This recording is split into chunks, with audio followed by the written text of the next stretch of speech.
just okay.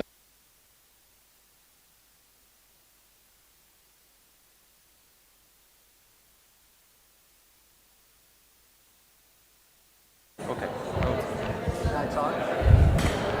It's on now. Yes. Can I switch to the presentation? Sure. Can I switch?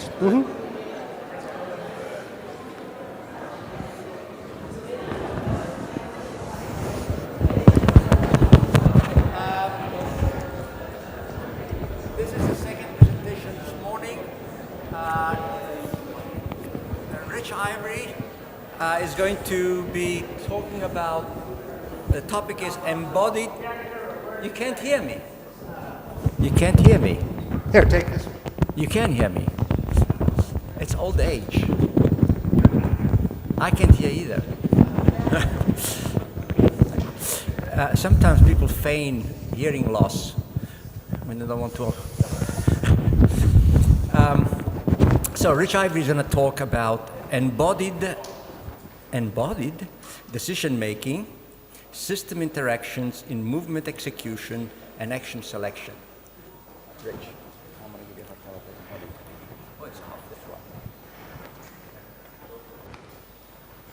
There you go. Thank you. Well, thanks for having me here.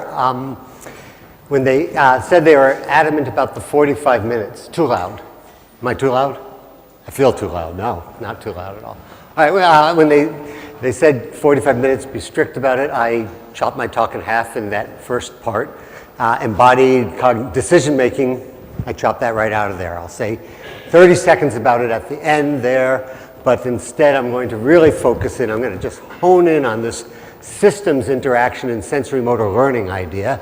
And maybe it sort of picks up where Alfonso gave his final comments to the last talk about, I'm going to talk very little bit about the brain, but I'm going to try to really hone in probably to a greater degree than you want on this notion of systems analysis. And that's why I actually gave it the real subtitle here about everything you didn't know you wanted to know about sensory motor adaptation. So that's what I'm going to tell you about today. And I'll start with this slide that I just love, okay? It's showing over 100 years' time the, is there a pointer, a laser? Is that what this is? Maybe. I have one.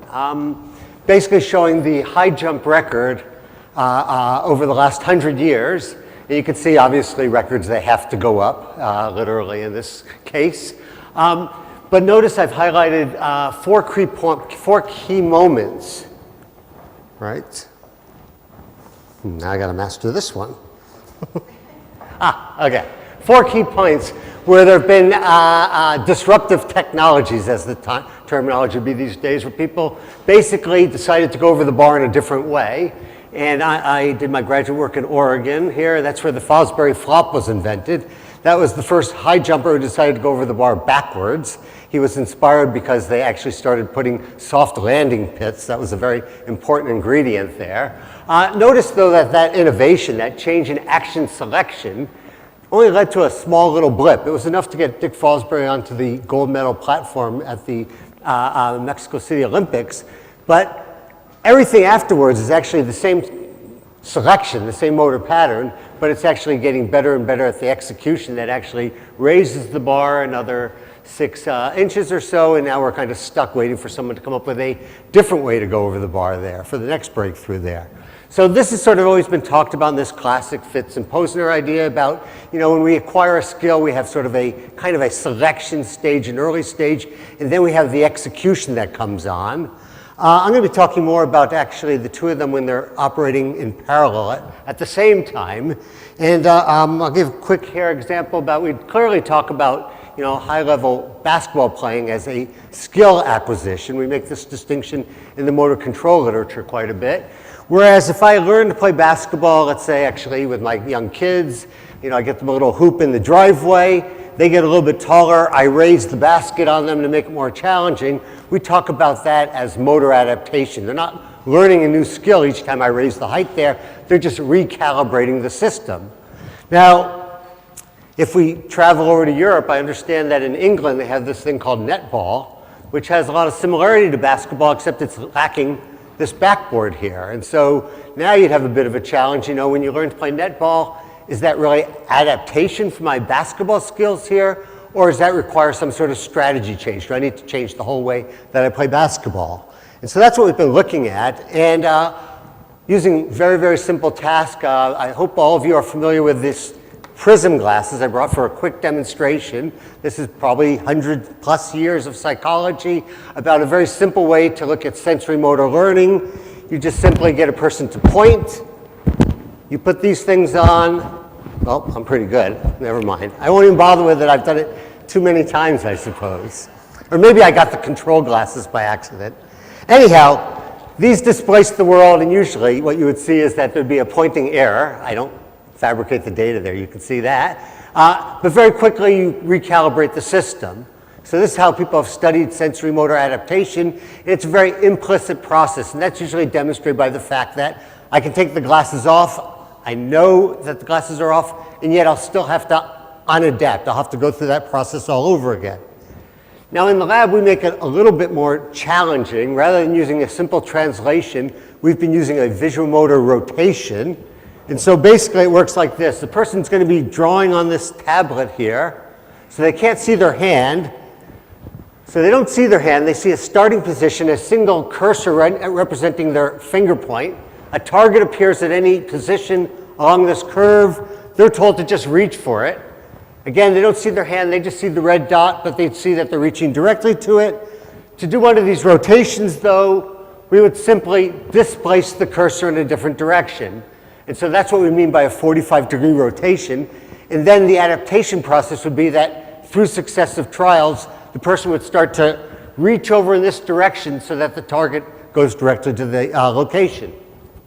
Now, this has been a model task of sensory motor learning, hundreds of papers. This is just showing one particular data set. Here's where the person's reaching at baseline before the rotation's introduced.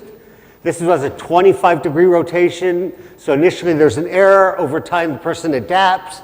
And then the classic after effect. When you turn off the rotation, the person has to unadapt. They have to do that unlearning. And again, it's thought to be highly implicit. It's thought to be this recalibration of the execution system with any minimal contribution from processes we might think about in terms of action selection. And I've been interested in it because it's highly thought to be cerebellar dependent. It's kind of the classic case of cerebellar-based learning. This is, again, just one particular example. There's many in the literature just showing that individuals with cerebellar degeneration, or what we call cerebellar ataxia, they fail to show much adaptation in these sorts of tasks. So basically, they continue to reach straight ahead despite the perturbation, and they also show very little after effect.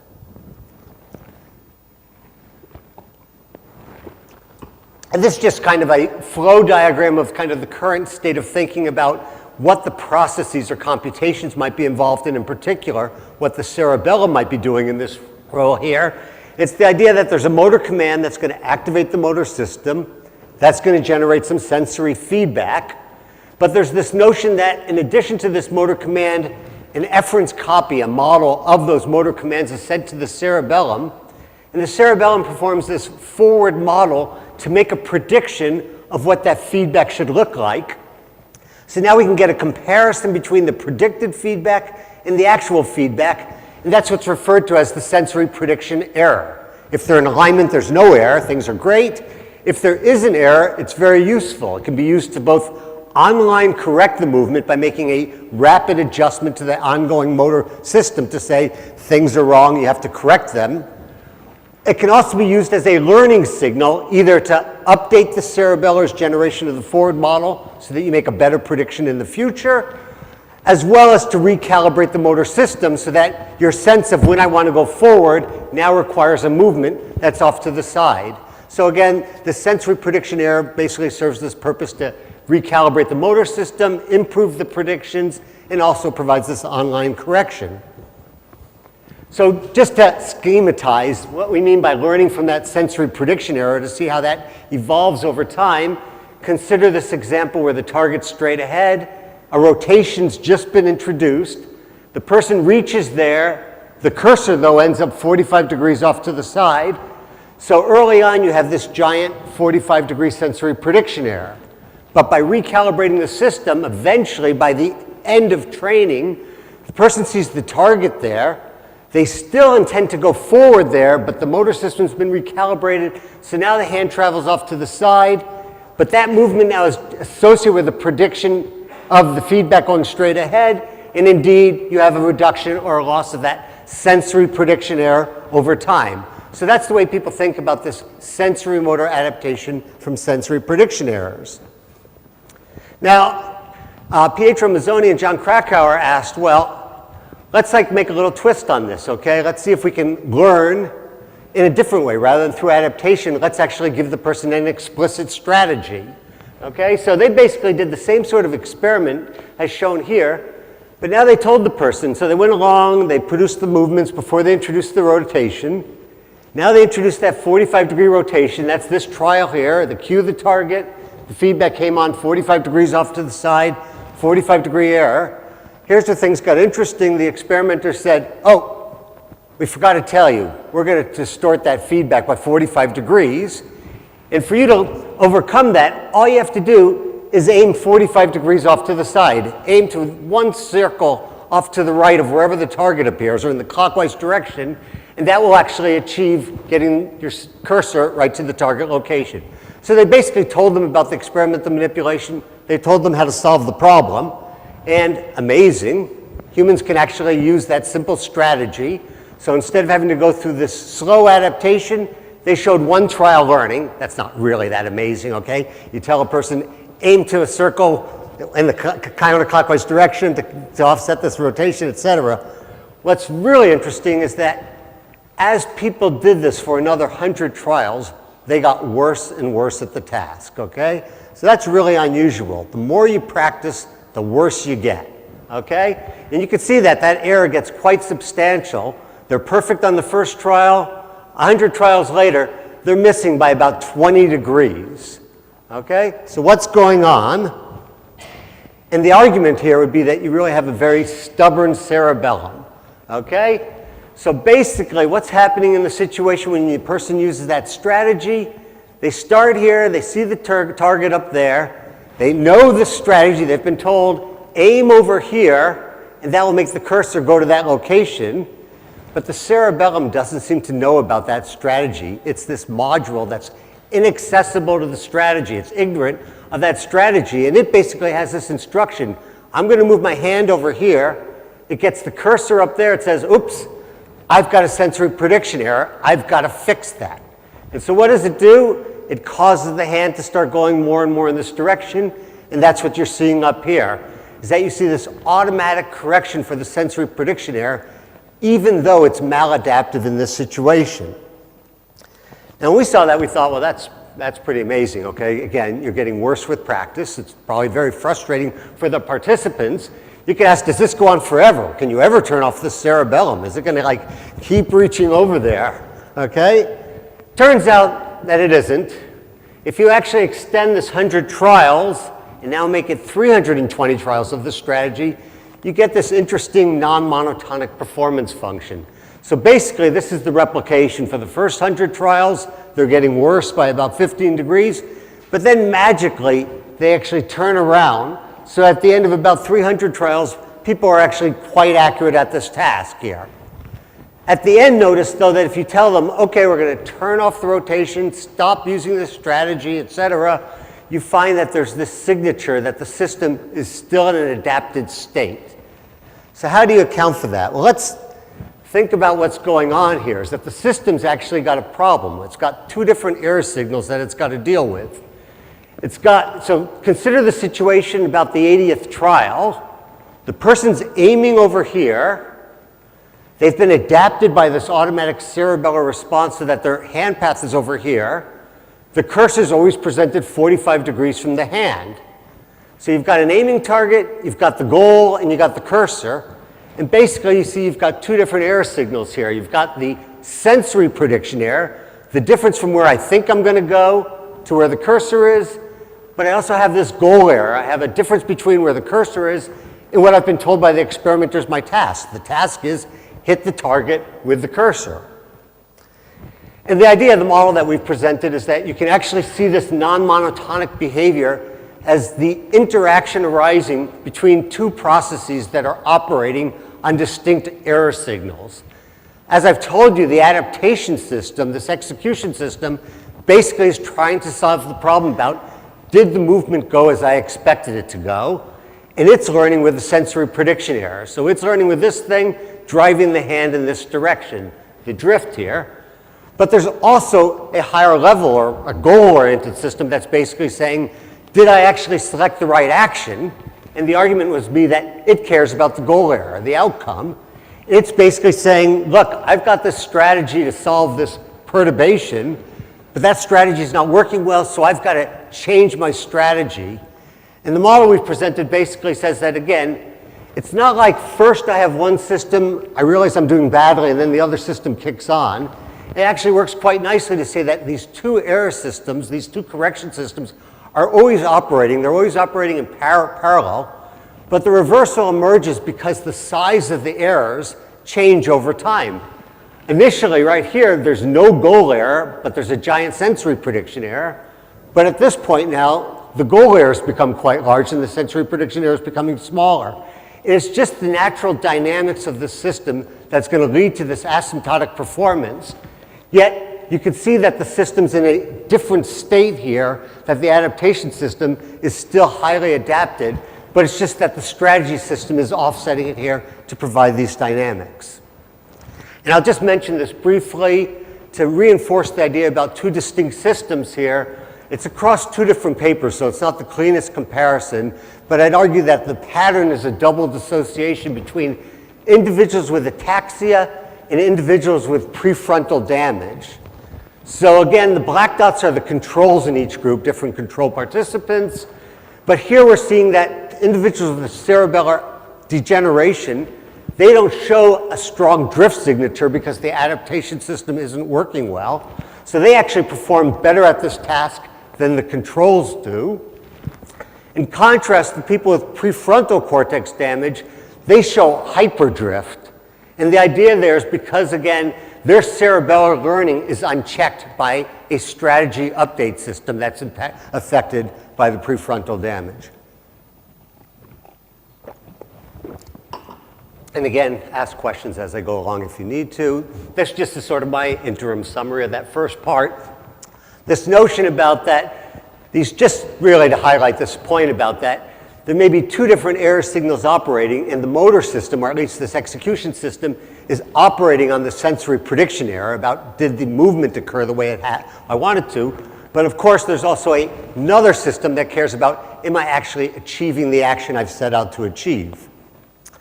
Now this has led us to go back and look at, traditional adaptation tasks where people have used for years, where you don't give them any instruction, you don't describe the perturbation.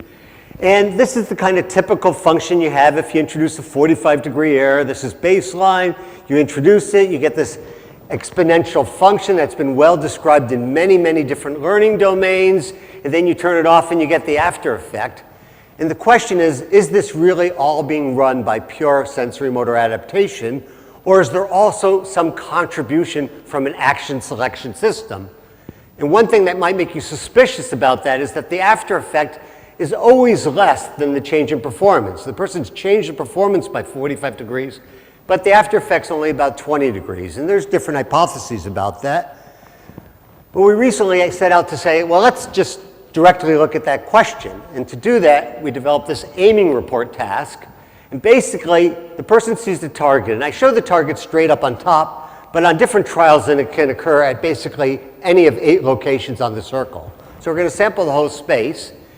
And basically, the person's going to be told, reach so that your cursor hits the target, like in a standard adaptation task. But we also tell them, by the way, before you reach, tell us where you're aiming. And we put this circle of numbers there. Sometimes it's a rainbow of colors. And we just say, tell us, what number are you aiming for? So now we can actually get their explicit reports. And these are the data you get here. So here's that performance functionality show. That's what we have typically always measured. Here's actually, though, the aiming report data. And what you could see is that after you introduce the perturbation, people start aiming. It's very variable at first, but eventually they come up with a good answer, okay? They're aiming about 30 degrees off. So they are explicitly changing their strategy. But notice that over time, that diminishes. And it diminishes because this is the estimated state of the adaptation system. We just take the performance and subtract the aiming report. And here we actually measure that after effect, and you can see that they align nicely. So here we can see that even in a traditional adaptation task where people think it's always been this sort of implicit system operating, and people at the end of the experiment will tell you, no, I was just reaching to the target. It turns out when you probe them continuously, you actually see that there was this explicit sort of strategy.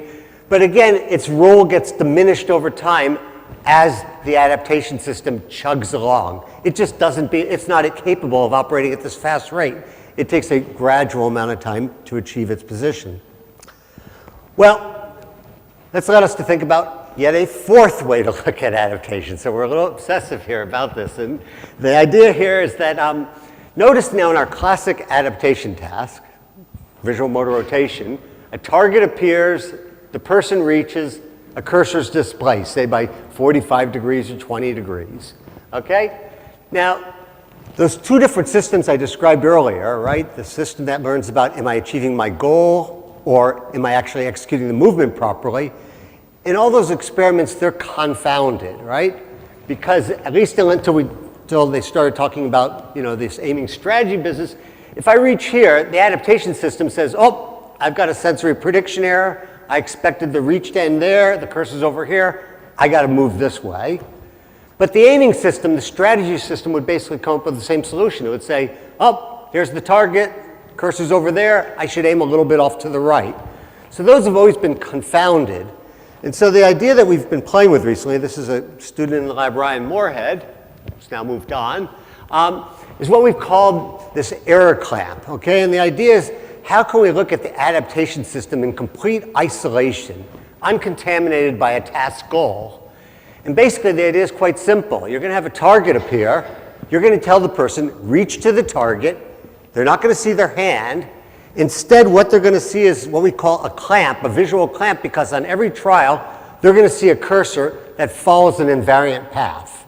And we tell them everything about it. We say, as you reach, a cursor is going to go out. Its angular radial position is going to be correlated with your hand position. But no matter where you reach, that cursor is going to follow the exact same path. And we even demonstrate that. We tell them reach straight ahead, reach to the right, reach back, reach to the left, and zoom. The cursor always goes in the exact same path. So it's very clear to them. Well, let me show you a movie here. This is first just a baseline condition. So here, I'm just showing you, they're reaching without any guidance from their hand. They have no feedback in the baseline condition. This just gives you a sense of the variability. So I'm just reconstructing there the trajectories of the hand path that the person's taking. Now I'm going to show you what happens when there's a error clamp on. So the gray is the error clamp. Notice it's invariant. The black is the hand position. And this is just over about 20 trials or so of the person reaching there. And what you can clearly see is that, again, despite their full awareness, you're seeing this adaptation effect, that the person's starting to reach off to the right. And it becomes quite pronounced over time. In fact, this is just sort of the group data, or maybe this is actually one particular subject's data here. They had a little bit of a bias to reach towards the left to start. Here's where we introduce a visual clamp that's only 7.5 degrees shifted from the target.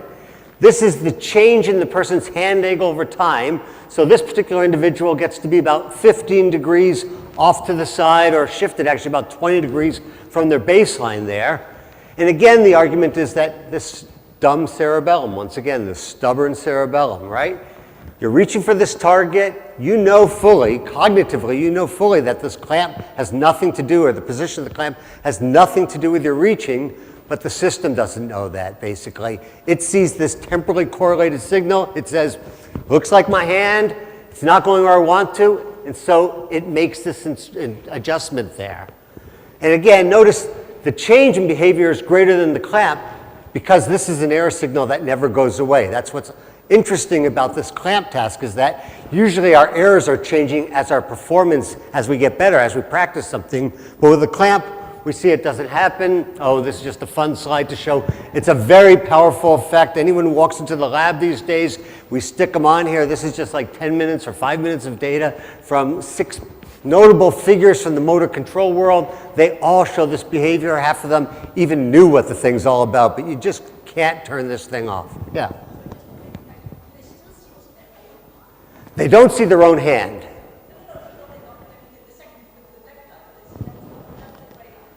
All they see, oh yeah, I'm sorry. So all they see is the gray line.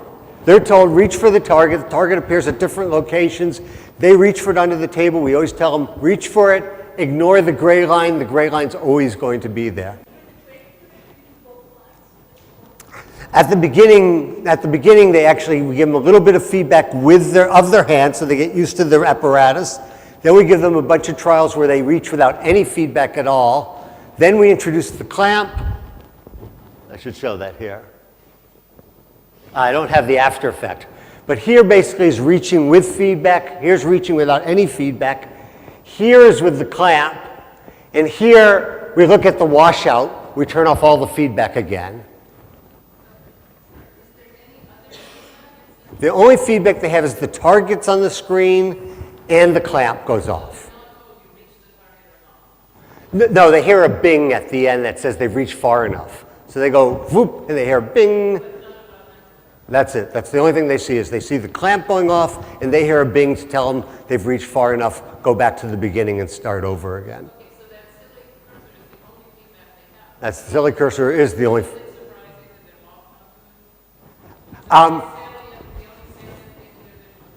Yeah, that's right. That's true. That is the only feedback. So basically that's where we set out. Could we fool the system in a sense, give it the feedback that we think it likes, and see what happens? Why? And I'll show you in a second about why I think it's interesting here. Is that, first of all, just to again confirm that this seems to be a cerebellar dependent behavior. If we want a group of people with cerebellar degeneration, we see that they show a much attenuated effect to that visual clamp.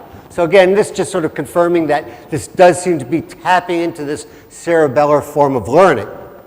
But what's interesting then is that we can now go back and ask questions about, in detail, how do we characterize this system that learns from sensory prediction error? What are sort of the features or models we can re-examine now about how the cerebellum learns? So that's basically what I'm saying here is, right, we can use this clamp method if you buy that it's really tapping into the system to examine sort of the properties of pure adaptation uncontaminated by these other learning processes that we think are typically present. So here's the group function for that 7.5 degree clamp I showed you. We run in a different group with a 15 degree clamp, another group with a 30 degree clamp, a 45 degree clamp, a 60, a 95. It's not until we get to 135 that we actually lose the effect. So that's one thing, that this thing operates over a large range. But perhaps the more interesting result here is that despite the fact that we're increasing the size of the error, the response doesn't change. It's basically invariant. And all the models that are out there about how you learn from sensory prediction errors or types of errors, they always have this idea that you're learning some percentage of the error. But this work here says that at least once you're above 7.5 degrees, the system is invariant. It basically has a fixed size, almost like a quantal response. Now, that's what I've said here, that the rate of learning is basically independent between 7.5 and 90 degrees, and you get that same asymptote. And that asymptote, remember, it's about 20 degrees in that study. That's way less than some of these errors, and yet we've been running all these studies for years with 45 degree errors, so it says something else has been doing a lot of the work if you buy this argument. Now, what about smaller errors? What about if we go below 7.5 degrees? And we didn't start below 7.5 degrees because people don't usually look at that small of an error, right? People learn too fast, there's not much interesting to be seen there. But in a sense, you could say that they're ecologically more important, right? If we think that the system's constantly keeping us calibrated, it's not too often that I reach for my water glass and miss by 45 degrees, but quite often my normal variance in reaching is probably well within the 5 degree range. So this is a new postdoc in the lab, Josip Kim has run this clamp now at 1.75 degrees, okay? And here's just a little video of that. I'm sorry he reversed the side in the movie, so this is the clamp, the gray, the black is the hand trajectory. And again, you can see, even though you're actually straddling the target there, the clamp's straddling the target, the cerebellum is still really irritated by that 1.75 degree error, right? It basically demands perfection, and that's what we say here. Right? It wants you to be dead center, so it's a very precise system. It doesn't know about the strategy. You can't turn it off, but it demands this perfection. And actually, we've now done this with, again, going now from 0 degrees out to 45 degrees. Okay, that's what I mean by somewhat obsessive here. This is kind of a replication of the earlier work. This is one experiment. I just graphed it this way so you could see it. Again, between 10 and 45 degrees, essentially invariant, both in terms of the learning rate and in terms of the asymptotic value.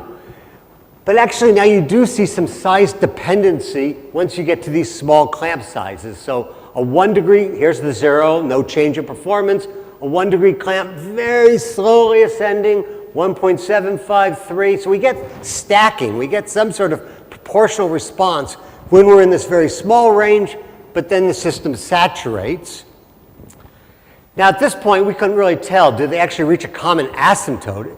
That is, if you have a 1 degree error, is it not only a lower learning rate, but does it hit a lower asymptote? We realized that doing 400 reaches, because it's 50 cycles of 8 reaches each, so 400 reaches wasn't enough to get to an asymptote. So we now actually triple it. This is 200 times 8, so it's whatever, 1,600 reaches, a really fun experiment to be in. But if you do that, now you see with the 1.75, the 3.5, and the 15 degrees, they show that stacking, that proportionality, but only during the early phase of learning. They all asymptote at the exact same point. So this has been a real puzzle that we've been trying to think about, how you look at that. Okay, and this is just very preliminary data. We don't have any of the right controls here, but this is just showing that 15 degree clamp with the extended training. We now wanted to know, well, okay, the people with ataxia show a reduced rate. Maybe though, if we run them long enough, they'll actually hit the same asymptote. Doesn't look to be that way though. We might have to do more and more reaches there, but that's not something you can really do with these individuals. But it does look like their impairment changes both the rate and the asymptote.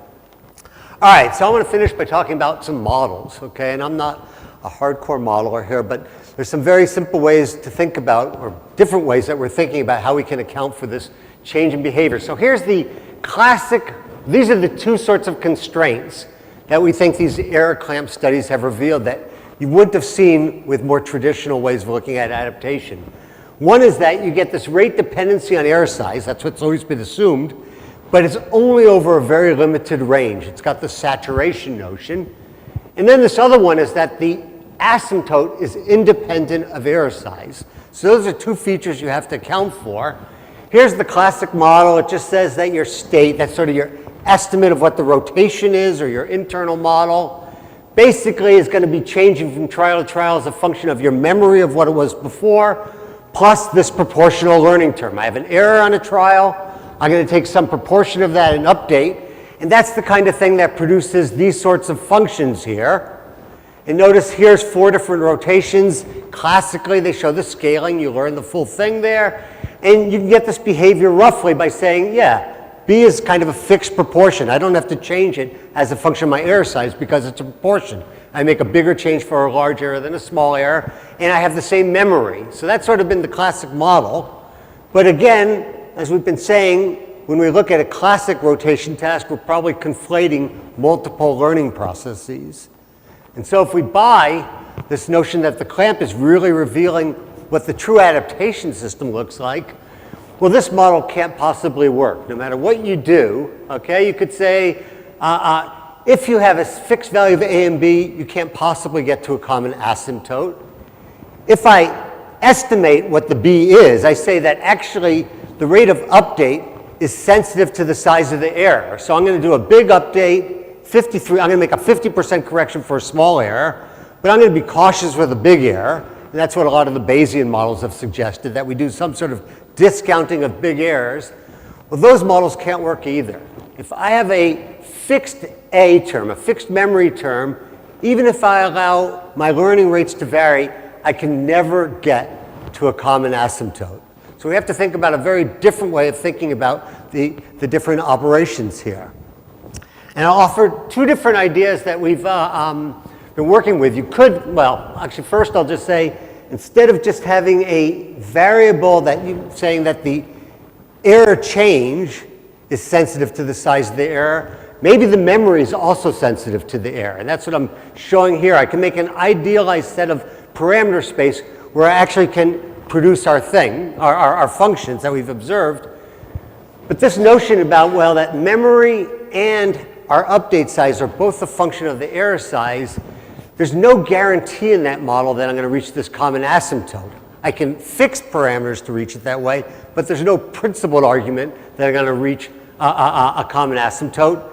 And this model also would have this very strange property to it that you get this very large range of changes in this B parameter even when the system is saturated. That is, we know that the performance looks the exact same for these three clamp sizes, and yet we'd still require to have a very large change in the size there. So this has led to us to think about other ways to think about it, and I think they have interesting psychological implications, okay? One is what I'll call the capacity model, and I'm not going to walk through the derivation, but it turns out that if I take the basic state space model and make a few assumptions, one of which is that basically to actually reach a common asymptote, I have to have a common memory, a memory term that depends on the size of the error.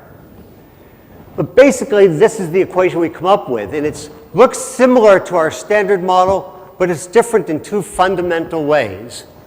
One is that rather than have the error never really appears explicitly in this model, it basically says, this is that update part, it says that the system has a sense of how much change it's capable of. That's what we call a capacity model. And basically on each trial, I'm taking a percentage change of what's my maximum amount of change I can have.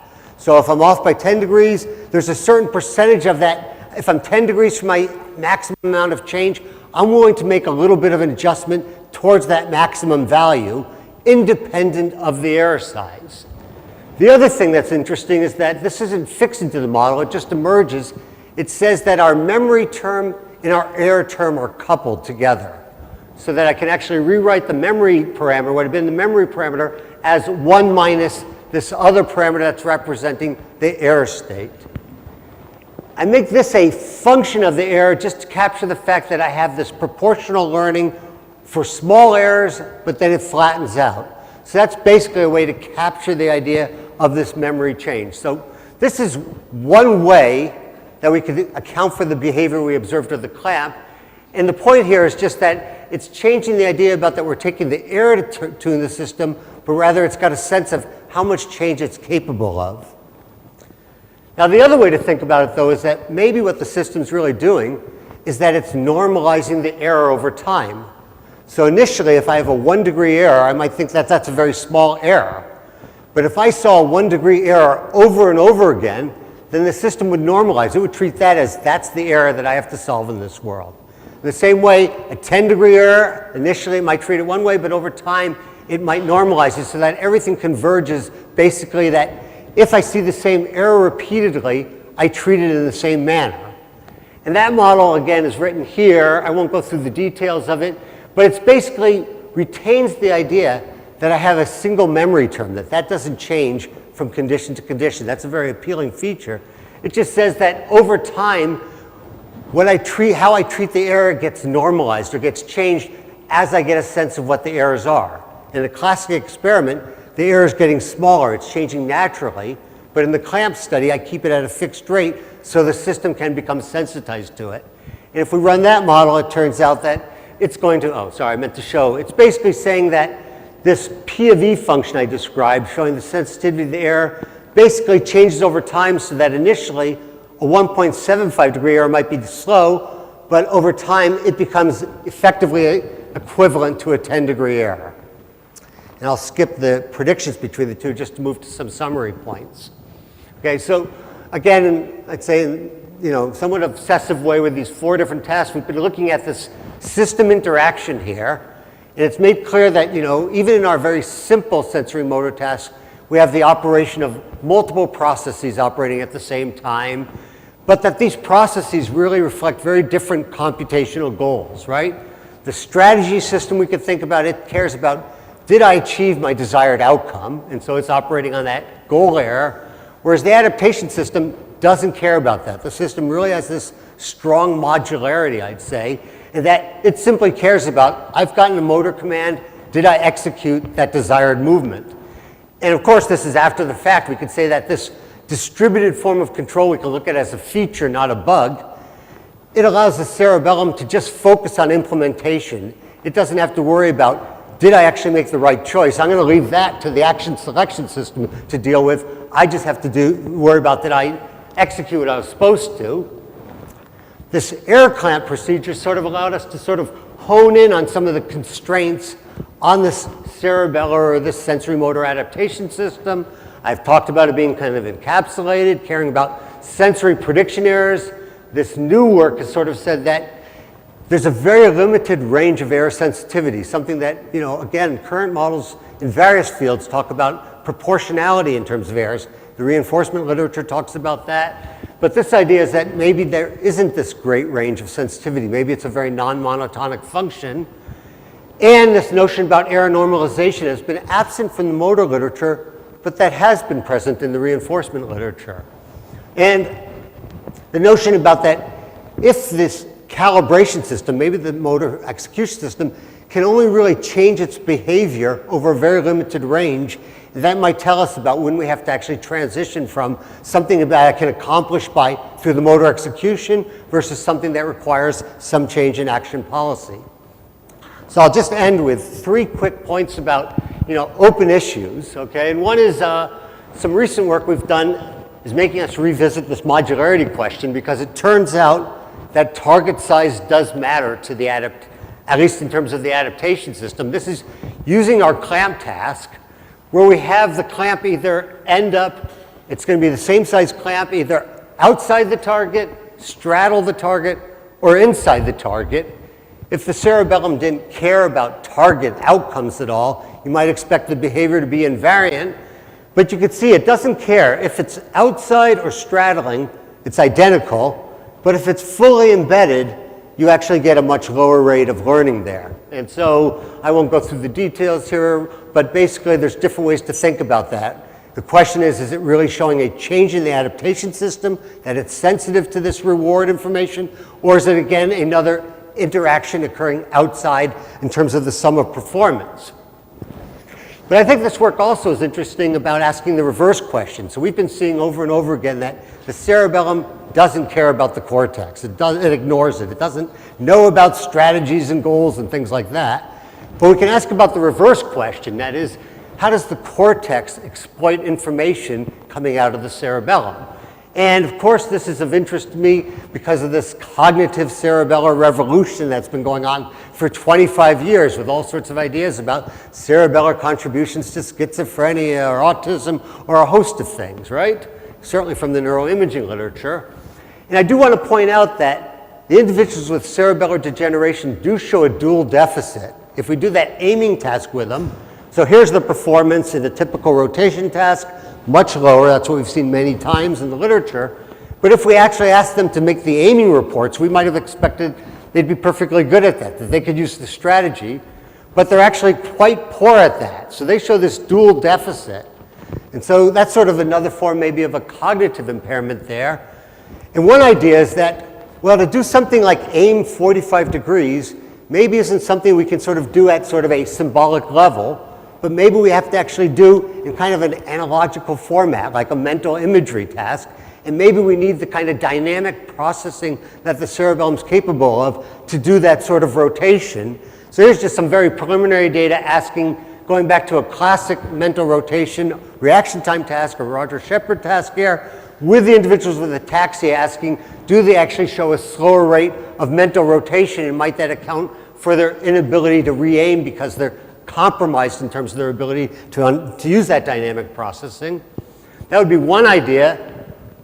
But another one might be that maybe these cerebellar error signals are useful for solving credit assignment problems to know, is a problem related to movement execution, or is it a problem related to action selection?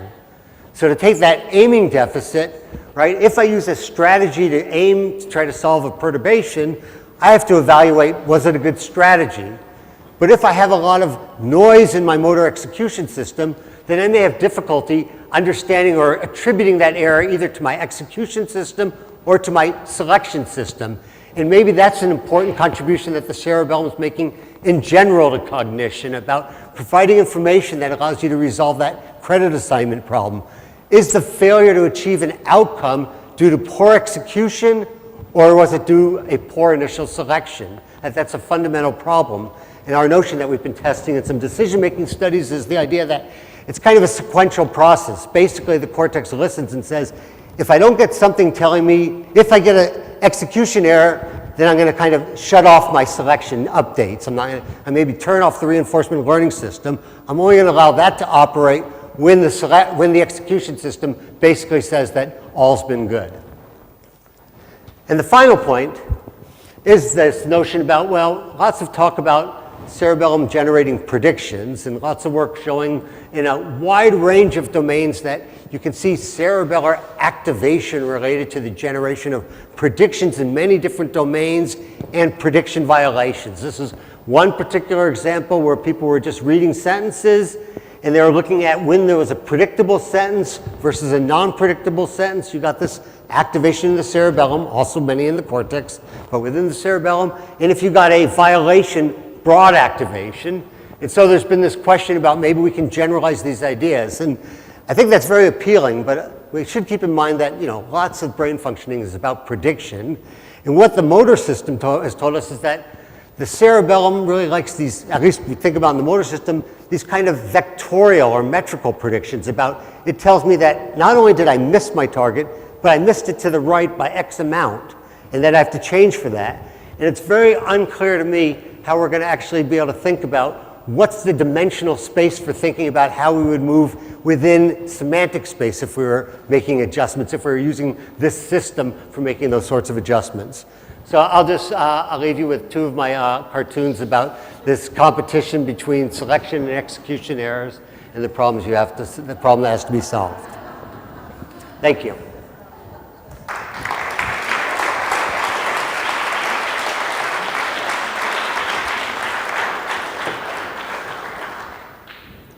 Yeah, I know I'm supposed to start in the back of the room, so.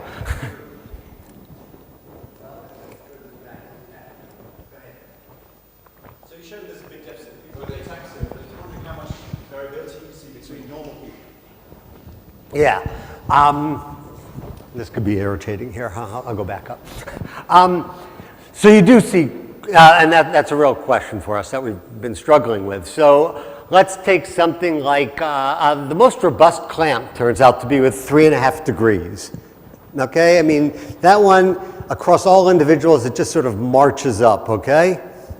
But it can still march at a different rate and it can hit a different asymptote. So I would say in a typical experiment, I had the bar graphs with all the dots somewhere, but maybe the clamp average will be about 20 degrees, and the range would be something like maybe 10 to 35. Okay, and then the question comes about, you know, how do we account for that, right? That difference. Now, right now, the way we think about the that asymptote is basically, it's that point where the memory, right, is kind of pushing you back to where you were before, and the error updating is pushing you in the opposite direction. So it's representing the tension between those two terms there. And so it could be something about the strength of memory varies from individuals to individuals, okay? It could be something also, though, about, there's reasons to think this isn't right. It feels intuitively right, all our experiments fail, is to say that maybe it's actually the proprioceptive system. At some point, right, if you're doing this clamp, I'm reaching straight ahead, the clamp is sending me off to the side. At some point, maybe the proprioceptive system is saying, hey, no way, buddy, you're going too far, okay? And so it's actually, maybe maybe it's kind of that Q integration is determining where the asymptote is, and if you thought that was so, then you might think, again, it's individual sensitivity to proprioception. So we haven't been able to get a good experiment on that, but that would be one idea to think about the variation there. Okay. If that was true, though, the one problem with that hypothesis is that it's unclear why you would end up asymptoting at the same place, because big errors should still be shoving you further out than small errors, so you shouldn't get to the exact same asymptote. There should be small differences across the conditions, and we just haven't seen that so far. Whether it's our measurement noise, I can't say. Yeah. Just going back to the Krakauer task where you had explicit instructions to go 45 degrees to the wrong place to be in the right place. Yeah, if you reconfigure that task and you had a cursor that was a line or something of that kind, which kind of represented a tool, do you find that the cerebellar error, the stupid cerebellum, doesn't go online anymore? And yeah, right. I should have done that. No, you're saying if hit it with a yeah, right, boom, yeah, like a sideways stick in your hand. Yeah, only. Yeah. So we haven't done it. It seems like a fantastic experiment. I'm going to try to see what I would predict in that case. So does it become part of the body schema so that you? So I would expect so. So I think certainly if on the first trial I said, you know, I did a bunch of reaching and said the dot is my hand, and now I gave you a trial. I guess you'd have to establish that the dot is the dot your hand or is the dot the end of the stick, right? Exactly. And once you've got that established, then I think, you know, it will treat the end of the stick just like itself. Right. So that sort of relates to the next question. Do you get a kind of contextual switch like you do with Prism Adaptation, where as soon as you, if you have two tasks where one requires a 45-degree switch and the other one doesn't, do you find that people immediately can? Yeah. So that's in this question, you mean like a saving sort of notion. Yeah. That's right. So we've done actually quite a bit on this. You know, now that we have these tools to kind of separate what's truly due to the adaptation system and what's due to these other processes, our claim is that our results suggest that the adaptation system has no savings whatsoever. That all of the savings can be associated with the so-called strategy system. So if I have experience with these things, you put me in a new context, there's a perturbation, I'm going to retrieve, you know, kind of the strategy I used before, whether it's adaptive or not for this new context.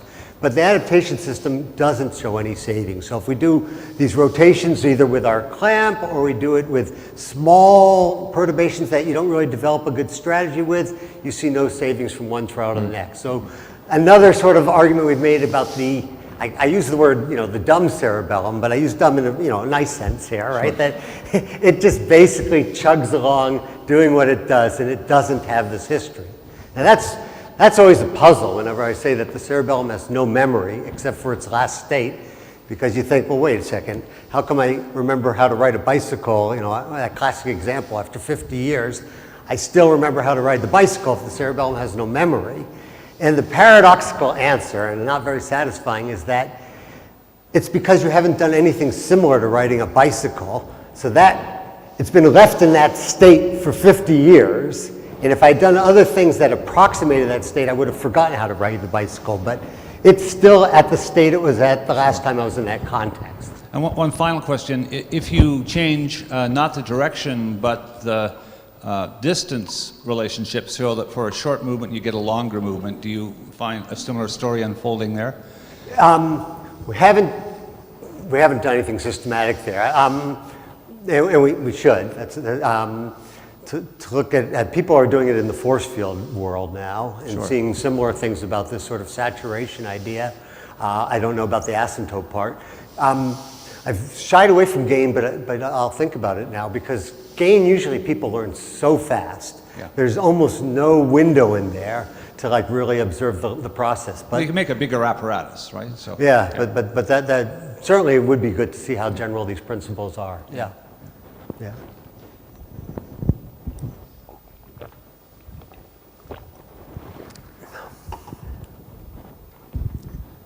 That was a neat talk. I think it really gets you thinking about the puzzle.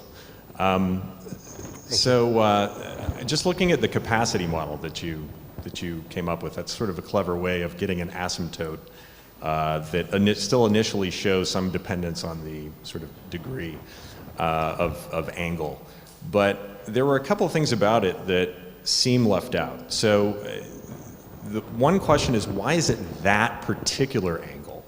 In other words, the model itself doesn't really have, I mean, that's sort of a free parameter, right, about what you would set to the asymptote value. But that might actually be relevant in some way, right? So, I mean, these are movements that are laid out in sort of an ordered grid of trajectories. And it may be that specific angle that it asymptotes to has some kind of functional relevance, or there's some clue there about what's going on. But I also, maybe I'm hallucinating. Let me just answer that part first, just to say, it's true that we can see shifts in this for the whole group. So for instance, the kinds of things that work is to run this really long clamp. Notice actually between that study and this one, there's quite a shift, okay? Well, there we kind of gave them we gave them about 2 seconds between trials. We held the feedback at the end location for 1 second, you know, kind of a leisurely pace. We thought it was a good pace. Here, to get in 2,000 trials, we had to speed things up, okay? So there's no intertrial interval, and the feedback just flashes off once you reach the end. And that produces this boost here. So there are certainly ways to boost that asymptote up and down. So you can actually systematically change with that asymptote. You can change it, but for a given size error, my claim would be that they're always going to converge to the same point. But where that point is going to be context dependent. Okay. Now, there was, I thought, a slide where if you had a sufficiently large angle, it would start to go back down. Did I imagine that? Or like 135 degrees or something like that? Oh, the clamp didn't work.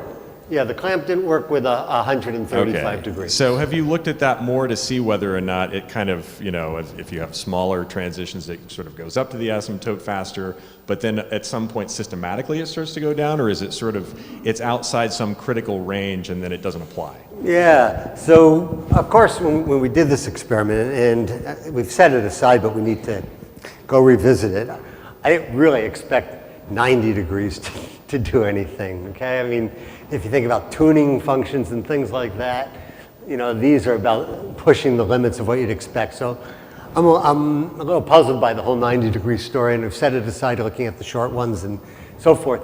Here, the question would be, is it about the angular size there, or is it the fact that the hand's actually, the cursor's going in the opposite direction of the hand? And this is where we thought about some of the things that you know, Mel was talking about there. Again, if I'm moving some sort of lever, pulling back on something to make something go forward, would I see some sort of reversal there? So I don't have any answers to that. You know, we just want to make sure that we could actually break the clamp. I think we thought we'd break it at this point. Broke it here. We don't really have a good story to tell on that side because we got much more interested in what we thought were more ecological errors. But this is certainly a puzzle that has to be worked out. I mean, it's not exactly the same as phase wraparound or something like that, right? Because it's not a big enough angle for that to apply. So it has to be... Well, this is the only clamp that we've really tested, right? Right. Well, I'll say two things. That we've tested where the cursor is going in the opposite direction. People have certainly done lots of experiments with mirror reversals, okay? And there's an ongoing debate about is mirror reversal, you know, using the same processes as adaptation. And I think it's fair to summarize that literature in saying it's not at all like it, okay? Mirror reversal is really, I have to learn a strategy. And you see that in all sorts of things you don't see in adaptation. You see it in RT effects and things like that. So that mirror, and how people respond to cursor jumps in the middle of the reach, that there's many things about mirror reversals that seem to be a very different beast, that seem to be much more in the action selection domain rather than the recalibration of the action execution system.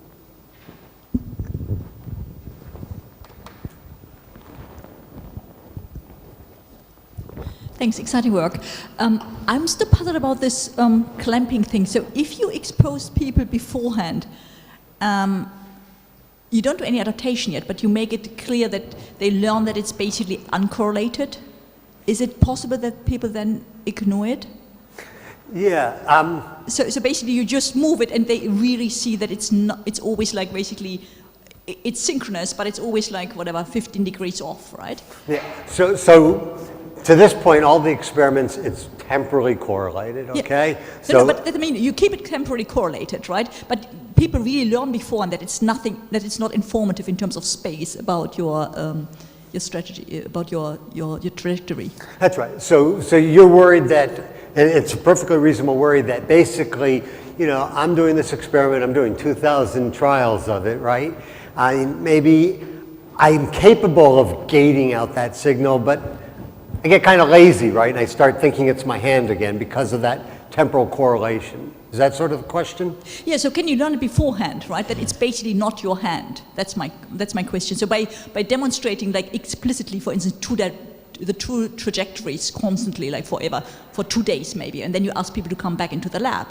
I mean, rather than, it would still be a little bit cognitive, but you've at least learned it, right? You have more practice with it, but it's really not informative. Yeah, so I can only tell you the kinds of things we've tried. So again, we do flash up every now and then the reminder, remember, reach directly for the target. If you debrief people, they tell you that they're reaching directly for the target. That's sort of why I put up that Hall of Fame slide, because half those people have, you know, heard about the thing and they just wanted to see what it's like there. So it's, at least phenomenologically, it's a really compelling effect, okay? That, you know, you think you're reaching straight ahead, and then we do the after effect trial where we turn it off. We turn off the clamp and they're shocked at, you know, we give them feedback and they're shocked by how far they go off. So I don't know how to really answer that question. I know that, because we worry about it, first of all, is it a contrived situation? We've done all sorts of probes to say, does it look and smell and feel like adaptation? So it shows the same generalization, the same patient dependency, various things like that. If we do your 2-day experiment, so that was early on, because there's some literature in the in the vestibular ocular reflex literature that says, you know, you get saturation in the reflex because you kind of deplete kind of the plasticity for a day, and then you wait another day and you get more. And so we've tried that with the clamp. We said, okay, let's use the clamp, then bring them back the next day and see can we bump that asymptote up again. And we don't get that effect. They maybe drop a little bit, but then they come back up and they basically come back up to the same point. So far, you know, I mean, the question would be like, let's suppose that we get the clamp effect. I mean, there's two questions. One question is, you know, is the cerebellum as stupid as we say it is, right? Could you get the right conditions where you actually could gate the input to the system, right? That's sort of what we're trying to get at with these target size. Are there ways to modulate the input there, or attentionally and so forth? So far, we haven't been able to see that. Beyond that, even if they were actually, you know, lulled into a sense of security and forgot that the clamp was a clamp, it's still kind of an interesting tool there because it still can be, you know, we can still do the manipulations we do and say, these are the real characteristics of this system when studied in isolation, right?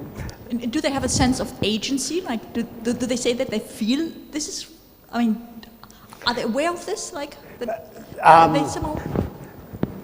I'd say no, in the sense that I think people can pretty much repeat to us our experimental instructions, because that's a big part of the experiment is we're very explicit. We tell them exactly what they're going to see, and like I said, we demonstrate. We have them reach once to the right, once to the left, once back, once to the left, so that they see that the clamp's always going to go to the same place.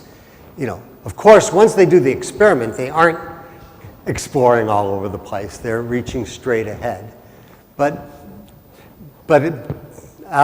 certainly if I look at the individual variation, with a 3.5 degree clamp, everyone will show at least a 10 degree effect. There's no one, you know, with that size clamp that we've seen turns it off. With the giant clamps, I don't, maybe there are. I'd have to look back at that. Yeah. And one other thing that we have played with, but very preliminary, is instead of actually having it temporally correlated, have it come in reverse or have it just jump around its location. And you still seem to get a clamp effect. That's very preliminary, but it's almost like that signal there can be sort of a temporal low-pass filtered image there that you kind of smear to still be effective. And you can get the clamp effect quite well. It's not as strong, but if you just show it at the endpoint. So I reach and it only shows up at the exact same location. I mean, we do some ridiculous experiment. You're actually choosing whether I want to hit the target on the right or on the left.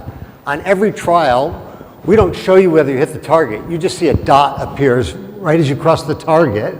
And the dot appears at the same location, whether you were going for the one on the left or on the right, to tell you when you missed, okay?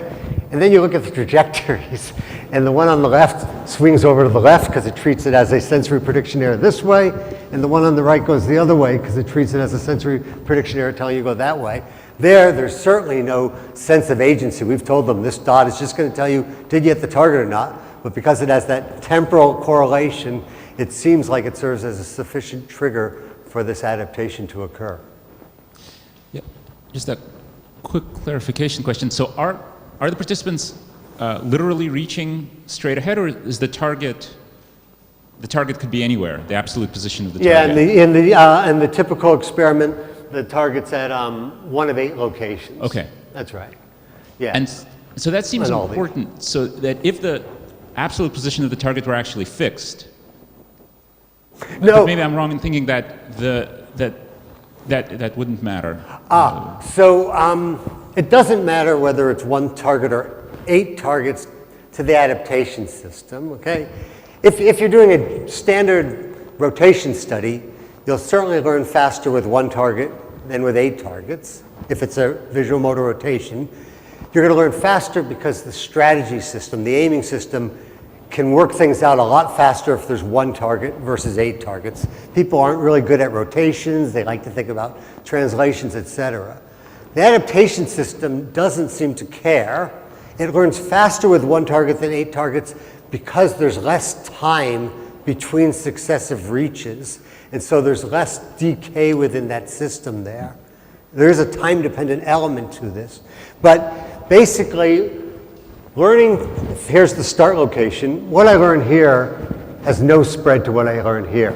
A little bit of interaction with about 45 degrees away, but training here has no effect there. So we can run the experiment with 3 clamps. We can run it with a 30-degree clamp here, a 3-degree clamp here, a 2-degree clamp there.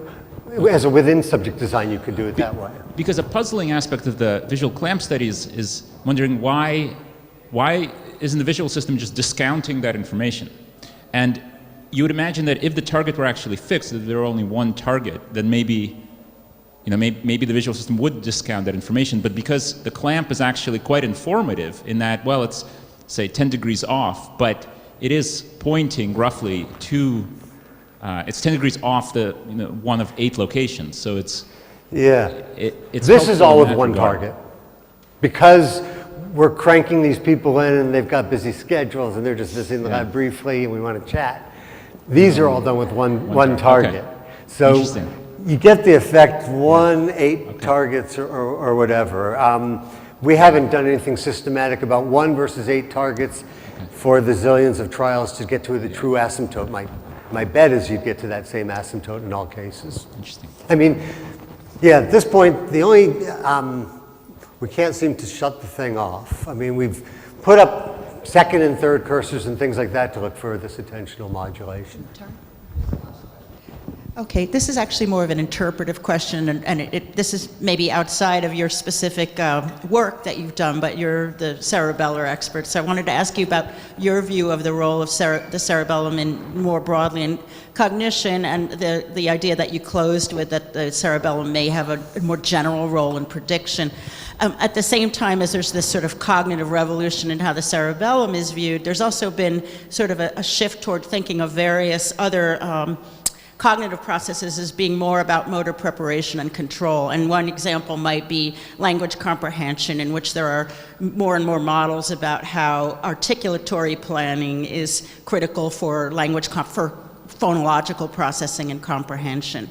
So this is sort of just, I wanted to hear your feeling about whether a lot of this prediction stuff that's being shown in cognition is really about motor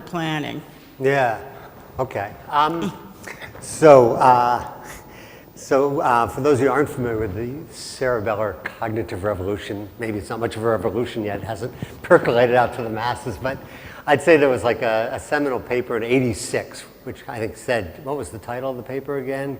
Is the cerebellum important for mental skills like it is for motor skills or something? I was just finishing graduate school at the time and very influenced by that paper. And so at various points in my career, I've set out to test some new hypotheses about the cerebellum and cognition, usually trying to ground them in the motor world in some way or other.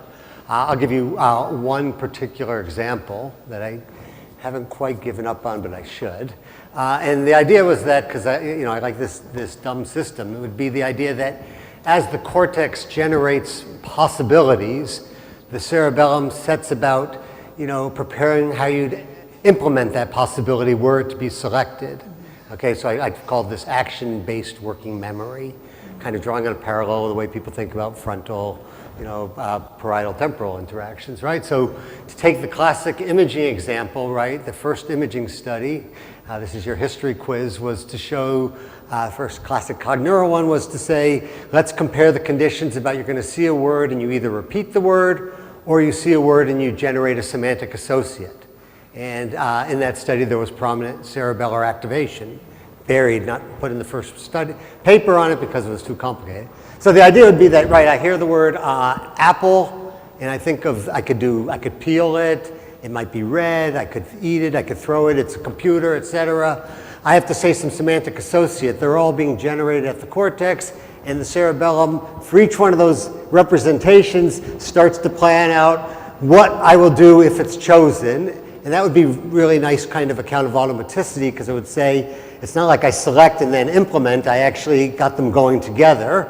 And so it would make me much more fluid, right, to be preparing in advance. You'd also think that having that execution, that cerebellar representation feeding back to the cortex will help boost something and give it a greater chance of being selected. So it would be kind of reciprocal. But I was really thinking about mouth movements. Yeah, so here's the problem with my theory and yours, I think, is that if this was true, then I probably should see some sort of topographic representation across the cerebellum. And people have made a big effort at that, and you clearly see a topographic representation in, say, lobules 1 through 5 and 1 through 6. And you see a second one down in lobule 8. Maybe you see a small one in lobule, 6 area, second one there. But there is a huge swatch of the neocerebellum, the part that clearly projects up to the prefrontal cortex, where despite efforts, there's nothing that looks like a topography. And so that's been kind of, a reason, a wake-up call to me, and, despite trying to pound away at this hypothesis that Peter Strick keeps yelling at me and saying, face it, there is no topography there, move away from these motor-based interpretations. So that's why I'm stuck. I've got the cerebellum here doing this very simple, kind of dedicated motor modular system. How can I, then extend this into this sort of more cognitive domain? So I'm very wary of the prediction idea, because I think that's kind of vacuous in the sense that so much about the brain is about prediction. I'm trying to say, there is sort of maybe a story there, but think about the kinds of predictions, what's special about the cerebellar predictions, and maybe have to go back to sort of a temporally constrained story is the way to go.